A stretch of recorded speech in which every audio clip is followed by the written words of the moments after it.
Good morning, my vibrations. It's V to the I to the B to the mother of 5E. And we are at the 75th verse of Change Your Thoughts, Change Your Life by Dr. Wayne Dyer. We have 6 more verses to go until we have completed the whole book. The 75th verse is living by demanding little. When taxes are too high, people go hungry. When the government is too intrusive, people lose their spirit. Act for the people's benefit. Trust them. Leave them alone. This verse was intended to help the ruling classes and the nobility manage the realm. Understand that during the Warring States period in ancient China, rulers used onerous methods to impose order on the masses. They tended to keep all of the tax money that was collected from the people for themselves, flaunting their good fortune in the faces of the impoverished. Those who were overtaxed and overburdened would lose their spirit and sense of loyalty and ultimately rebel against the laws imposed upon them. This book you're holding in your hands isn't intended as a social commentary to enlighten political leaders who take advantage of their positions, although I'd rather certainly invite any of them to take heed of Lao Tzu's advice. Rather, I wrote it to help you apply the inherent wisdom of each of the 81 verses of the Tao Te Ching. So you're invited to change the way you look at assisting others to stay inspired and have contented and peaceful lives.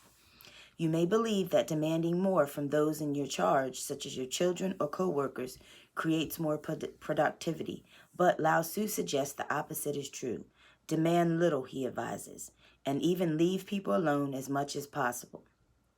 And the imposition of excessive taxation on the masses can have an analogous component for you to consider when it comes to how you treat those you're responsible for leading.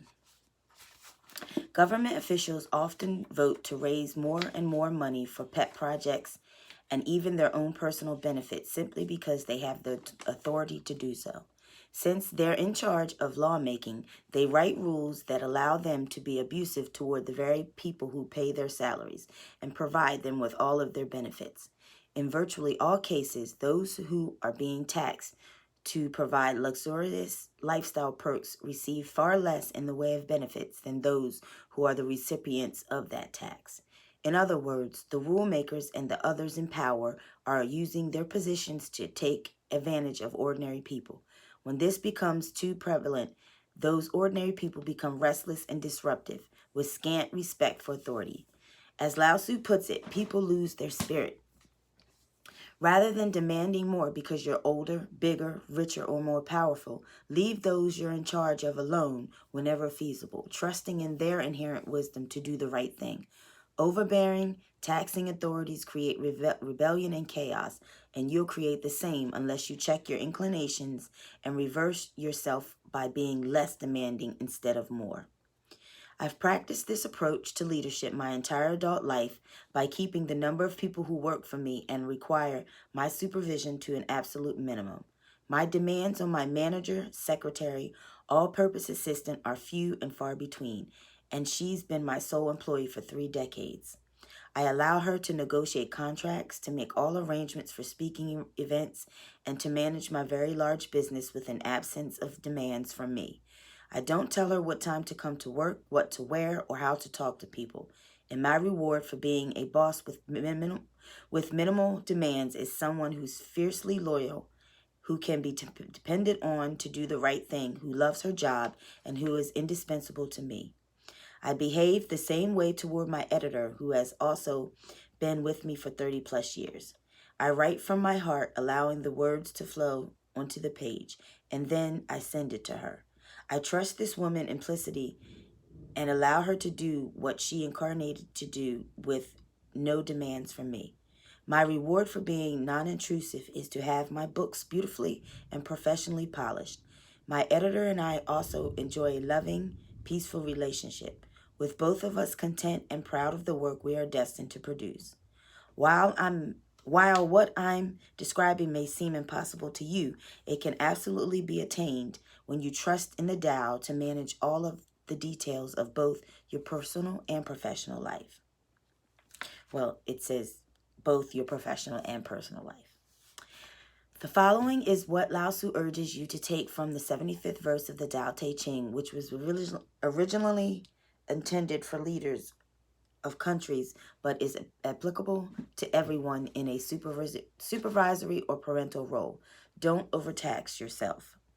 Lao Tzu's reminder that excessive taxation will lead to a loss of spirit applies to you as well. If you weigh yourself down with excessive demands, you'll wear yourself out or develop symptoms of depression, anxiety, worry, heart disease, or any number of physical ailments. Give yourself a break from self-imposed pressures that burden you, allowing yourself plenty of free time to commune with nature, play with your children, read, see a movie, or just do nothing. Trust those you're entrusted to lead. Don't continually monitor those you're responsible for raising or supervising. Instead, develop a trust in your less experienced charges. They must be allowed to use their own minds, for they also have a destiny to fulfill that's orchestrated by the Tao. So demand less and encourage more, as much as you can, allowing them to pursue their own excellence and happiness. Your trust will lead to their trusting themselves, and that in the wisdom that created them. Here's Do the Tao. Take a break from all that occupies your mind, including your responsibilities. Even if it's only for 15 minutes, clear your mind, empty your demands file, and allow yourself the freedom that comes with being less exacting. When you complete this, do the same with your children or someone who reports to you at work. Put your arm around them and ask them to go for a brief walk. Just do nothing but being together in nature. Then let them return to their responsibilities at their own pace.